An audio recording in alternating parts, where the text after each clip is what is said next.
wikongera kumushidikanyaho uyu muntu n'uwawe, uyu muntu nimba ujya umubonaho ibi bimenyetso ukamurotaho zino nzozi, uyu muntu n'uwawe yaremewe wowe. Kabone naho yagenda azongera agaruke, kuko Imana ibafiteho umugambi kandi umugambi ukomeye cyane yuko izabubakira kandi ikabahereza urugo rw'umugisha. Kurikirana iyi video rero tugiye kubabwira inzozi enye Imana ikurotesha zigaragara nk'ibimenyetso Imana iri kukwereka yuko uwo muntu murimo mukundana azakubera umutwaye cyangwa se akakubera umudamu. Ikimenyetso cya gatatu cyo uraza gutangara cyane, kuko Imana ikunze kucyerekana muri relationship y'abantu bakundana ariko ntibasobanukirwe ngo bamenye ibyo ari byo. Ugasanga ni umusore akirose cyangwa se ni umukobwa akirose ariko ntibasobanukirwe bamenye ibyo ari byo.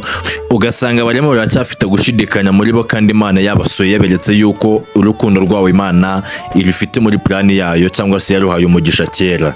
Rero nshuti yanjye, kwicana ino video ngiye mugiye kubona nitwa Niwe Eric. Iyi ni channel yanyu yitwa Hindura TV, kandi subscribe wibuka gufungwa n'inzogera. Iyi video yacu uyilikinge, wandike no muri comment tubwire ngo nayikunze, uyisangize n'abantu kugira ngo basobanukirwe bino bimenyetso Imana ikunze kwerekana mu rukundo kugira ngo babimenye neza.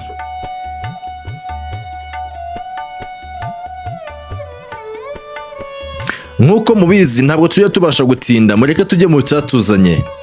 Ubundi Imana ijya kurema yaremye ibintu byose, ariko igeze ku munsi wa gatandatu iravuga iti mureke tureme umuntu. Uyu muntu ase natwe, ari ishusho nk'iyacu. Niko ibyo ngibyo tubisanga mu gitabo cy'Itangiriro ibice byaho, igice cyaho cya mbere umurongo wa 26. Niko kurema umuntu. Imaze kurema umuntu ihera ku muntu witwa Adamu. Adamu iramurema, irangije imuryamisha hariya, imukuramo urubavu iruremamo umugore. Niko Adamu kubyuka Imana imwotse se ubonye iki cyangwa se uruzi iki? Adamu arangije aravuga ati ngo nge nduzi akara ko mu mara yanjye, nduzi akagufa k'umutugufa twanjye. Hanyuma Imana yaje amubuti uyu nguyu azitwa umugore kuko akuwe mu mugabo. Rero Adamu w'icyo gihe byaramworoheye cyane kuko yabashije guhita akabona umufasha wiwe ako kanya bitiriwe bimuvuna. Twebwe rero muri kino gihe biratugora cyane kugira ngo dusobanukirwe neza ab'Imana yaturemeye cyangwa se ab'Imana yarimye yuko tuzabana tukubakana umuryango ukomeye. Rero iyo tubashije kugirirwa amahirwe yo kumenya ab'Imana yaturemeye, bituma tugira umutuzo ndetse no kutajarajara dushakashaka abo tuzabana nabo cyangwa se abo tuzuzuzanya tukubaka umuryango. Rero nshuti yanjye, kwicirana bino bimenyetso hanyuma uranyandike muri comment umwe ngo hari ibyo narose cyangwa se hari ibyo nayize mbona, kubera yuko ibi bimenyetso ngiye kukubwira abantu benshi bakunze kwibona ariko ntibasobanukirwe. Ikimenyetso cya mbere Imana ikunze kwerekana cyangwa se inzozi za mbere Imana ikunze kwerekana zikomeye irotesha abantu bakundana ariko ntibazisobanukirwe amenye icyo Imana ishatse kubabwira. Nyamara ishatse kubabwira ko bazabana, ni igihe uzarota ukabona uri kumwe na sheri wawe cyangwa se umwe muri mwebwe karota abona ari kumwe na sheri wiwe, murimo muyatemberana ahantu runaka cyangwa se muryamye ahantu runaka cyangwa se mwicara ahantu runaka, ariko wajya kureba ukabona aho hantu wakubura amaso ukabona hari umukorombya, ukabona nko mu kirere cyangwa se ukabona ubagose mwese hagati cyangwa se ukabona uwo mukorombya uri imbere yanyu. Abahanga bavuga neza yuko Imana ikurotesheje icyo kimenyetso kimeze gutyo ukabona tubona umukorombya gusa, uko kose wabona upfa kurubona uri kumwe n'umukunzi wawe. Abahanga basobanura bavuga neza yuko ahangaha Imana iri kukwereka yuko urukundo rwawe ari isezerano irufite mu isezerano, cyangwa se biri kukwereka yuko urukundo rwawe yaruhaye umugisha kera cyane yuko uwo muntu muzabana. Yego kuko abantu benshi bakunze kubisuzugura ndetse no kwipinga, ariko Imana nikwereka kino kimenyetso mu nzozi ukarota ubona umukorombya. Ku batazi umukorombya ni cya kintu gikunze kuza hejuru hejuru ku gicu cy'amabara atandukanye harimo imihondo, icyatsi, umutuku, mu gihe bavuga yuko kiba kije ahantu hari imbere y'umugezi cyangwa se hari imbere y'uruzi runini cyane. Ahangaha rero ujye umenya neza yuko uyu mukorombya Imana niwe ukurotesha mu nzozi, ujye umenya ngo ndahiriwe kandi mfite amahirwe akomeye cyane kuko uwo muntu tuzashikana kure, ibyacu Imana birimo ndetse yabihaye n'umugisha cyane. Abahanga rero bavuga neza yuko umukorombya n'urota ujye umenya neza yuko wahiriwe, kuko tugiye no muri Bibiliya dusanga umukorombya ari nk'ikimenyetso Imana yaherezaga abantu mu gihe umwuzure wari wamaze gutera. Imana ibahereza mu gihe cya Nowa, ibahereza umukorombya gusa mu kera avuga uti nsezeranye namwe isezerano rikomeye yuko iki gihe kimeze gutya kitazongera kugaruka mwa kino gihugu, igihe cy'imvura igihe kimeze gutya basezeranya yuko kitazongera kugaruka mu icyo gihugu. Rero umukorombya ni nk'isezerano Imana ibiri kuguhereza yuko uwo muntu muzabana kandi akagushyitsa kure.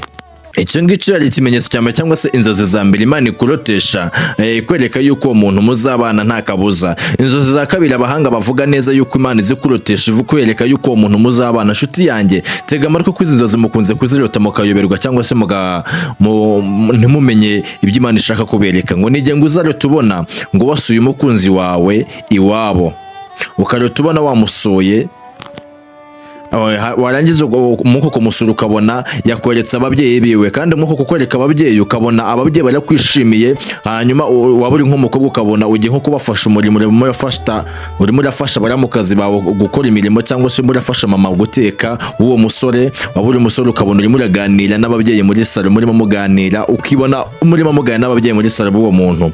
Ujye umenya neza yuko ahangaha Imana ikukwereka yuko byange bikunde ibyanyu birimo umugisha kandi byenda kusohora, cyangwa se byenda kubaho, ube umutware we cyangwa se ube umudamu wiwe. Imana irimo kubateguza neza yuko nubwo bimeze gutyo mukundana, mu minsi iri imbere mitoya cyane muraba mwubatse urugo, muraba mushyingiwe, muraba mubaye umwe. Rero nshuti yanjye abahanga bavuga neza yuko nurota izi nzozi zimeze gutya uzasobanukirwe neza yuko uyu muntu Imana yamuguhaye kera, yabaremye mwebwe irabaremana, mutiri mwabasha guhura ibahereza umugisha, muti mwabasha guhura ngo mufiyansanye. Rero nshuti yanjye nurota kino kimenyetso wikongera kumushidikanyaho, uyu muntu azakubera umutware, wikongera kumushidikanyaho uyu muntu azakubera umufasha, wikongera kumushidikanyaho ibyanyu Imana yabihaye umugisha, yarabyemeye kandi ibifite muri plani yayo. Nshuti yanjye rero nurota kino kimenyetso ntukongera gushidikanya.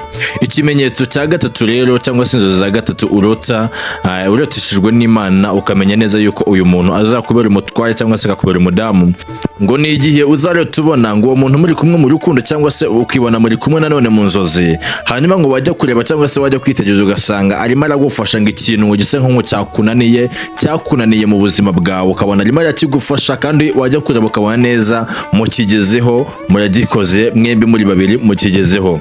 Ngo nurota ngo ubona ngo umuntu akugufasha mu nzozi, ngo kandi agufasha cyane cyane ngo ibintu byananiranye cyangwa se bisaba bikugora mu buzima, ariko ukabona uyu muntu arimo arabigufasha, kandi wajya kurema ukabona uwo muntu murabitsinze cyangwa se murabishoboye mwese mufatikanyije hamwe. Niyo yaba atari ibyo bintu byakorenewe, ukabona arimo aragufasha ikintu cyangwa se arimo aragufasha imirimo isanzwe mu nzozi, ukabona arimo aragufasha ibyo bintu bimeze gutyo. Abahanga bavuga neza yuko ngahangaha Imana biri kukwereka yuko bimwe byose bikugora mu buzima bwawe, bimwe byose biguhangayikisha mu buzima bwawe, bimwe byose bituma utabasha kumva umerewe neza, uwo muntu agiye kuzabigufasha. Muri makeya urugendo rwawe rw'ubuzima uwo muntu agiye kurugufasha, mugiye kurugendanamo, mugiye kurukoranamo, mugiye kurufatikanyamo byinshi cyane, kandi nibigoye muzabifatikanyamo mu bitsinde. Rero nurota zino nzozi nshuti yanjye uzamenye neza yuko izi nzozi Imana irimo kukwereka neza yuko uwo muntu Imana ibafite umugambi ukomeye. Benshi bakunze kuzirota bakarota babona abakunze babo barimo barabafasha mu turimo dusanzwe, cyangwa se ukabona barimo barabafasha mu bintu bikomeye cyane, hanyuma bakibara bakavuga ati se izi nzozi na rose z'uyu muntu bimeze gute. Bamwe bakazinegereje bakavuga ati nizisanzwe, cyangwa se ni ibintu biri aho ngaho, ni kumwe umuntu aroteshwa n'umubiri, akaroteshwa n'ibyo yiriwemo, cyangwa se n'ibihe ashaka kuzabamo. Ariko nshuti yanjye izi nzozi ujye umenya neza yuko Imana irimo kuzikwereka kugira ngo ubashe gusobanukirwa neza yuko uwo muntu ejo n'ejo bundi azakubera umutware, ndetse umutware ukomeye cyane. Rero nshuti yanjye wimushidikanyaho, wikongera kumuteka, wikongera kumva yuko ari umunyamahanga ku buzima bwawe. Uwo muntu niwe uzagufasha mu rugendo rw'ubuzima, niwe uzagufata akaboko akakwereka ibyiza, niwe uzagufata akaboko mukanyurana ahantu hakomeye, niwe uzagufasha akaboko mukanyurana ahantu hagoye, mukanyurana mu bihe by'ibyishimo, mu bihe by'umubabaro. Uwo ni wo muntu muzabasha gufatikanyamo. Rero tangira umwubahe, tangira umwereke agaciro, kuko uwo muntu Imana imufite muri plani yayo ndetse mu mugambi wayo. Izo ngizo yari inzozi za gatatu abahanga basobanura bavuga neza yuko Imana izi kurotesha igira ngo ikwereke ikimenyetso gikomeye ku mukunzi wawe yuko ari we muzabana. Rero nuzirota inzozi zimeze gutyo uzasobanukirwe ndetse umenye neza yuko urwo rukundo rwanyu Imana ruhaye umugisha kandi yarubahaye kugira ngo muzabashe gusikana kuri byinshi ndetse bigoye cyane. Izindi nzozi za kane rero nshuti yanjye urota ukamenya neza yuko izi nzozi Imana irimo kukwereka yuko uyu muntu muzabana ni igihe gihe muzarota mubona wowe musore ukarota ubona umukunzi wawe musa nkaho mwabanye mu rugo, muracyakundana ko musa nkaho mwabanye mu rugo, muri mu rugo mwarabanye, ariko ukarota ubona uwo muntu arimo agupfukamira, akubaha, akogereza inkweto, agukuremo inkweto, ndetse ubona nyine asa nkaciye bugufi imbere yawe, ukabona uwo musore urabirose ibintu bimeze gutyo. Ahangaha musore, Imana ibishaka kukwereka yuko Imana ifite umugambi ukomeye kuri urwo rukundo rwanyu, kandi kwereka neza yuko uwo mugore wawe cyangwa se uwo mukunzi wawe mu gihe cy'ahazaza ngo azakubaha, akaguhereza agaciro nk'umuntu w'umutware mu rugo. Rero ngo udakwiye gucikwa cyangwa se ngo udakwiye kumushidikanyaho yuko ari uzazana, ahubwo nk'ikimenyetso Imana kukwereka yuko kikubwira ngo muzane vuba cyangwa se mushyire mu rugo, kuko bafiteho umugambi cyangwa se azabasha kukubaha nk'umutware wiwe cyangwa se nk'umugabo wiwe. Rero inshuti yanjye, nurota zino nzozi uzamenye neza yuko Imana irimo kukwereka yuko uwo muntu muzabana nta kabuza, uwo muntu muzabana uko byagenda kose azakubera umutware cyangwa se akubere umudamu. Izindi nzozi rero urota ukabona Imana irimo kwereka yuko umuntu muzabana ngo ni igihe ngo uzarota ngo ubona mufatanya akaboko, ngo ariko karota ubona murimo munyura mu ahantu hanyerera cyangwa se mu bunyereze. Nurota ubona urimo kunyurana n'umukunzi wawe ahantu hanyerera, aha ni ikimenyetso ngo gikomeye ngo Imana iri kukwereka yuko ngo mu bihe bigoye ndetse bikakaye ngo muzabasha kubinyuramo cyangwa se muri kumwe. Ngo kandi Imana ibishaka kukwereka yuko ngo naho ngo byagenda gute, naho intambara zazaho ari nyinshi cyane, uwo mukunzi wawe ntazakurekura akaboko mu bihe bikomeye cyangwa se mu bihe bigoye byerekeranye n'ubuzima. Muzabasha kubinyuranamo, muzabasha kugendana urugendo rumwe, ntazagusiga cyangwa se wowe ngo umusige. Iki ngiki ni ikimenyetso gikomeye Imana ibikwereka kugira ngo ubukiteho wowe musore cyangwa se wowe mukobwa, nurota zino nzozi zimeze gutya jya umenya neza yuko Imana irimo kukwereka yuko umukunzi wawe Imana yabateguriye umubano mwiza cyane kandi ngo w'umugisha. Izindi nzozi rero ngo ni igihe ngo uzarota ngo ubona uri kumwe n'umukunzi wawe ngo ari kukuva umutima wawe ngo ufite ihumure ryinshi cyane ngo ndetse n'amahoro menshi akomeye cyangwa se ituze, mu gihe ukumva nta kintu wikanga mu gihe muri kumwe wamurose gutyo.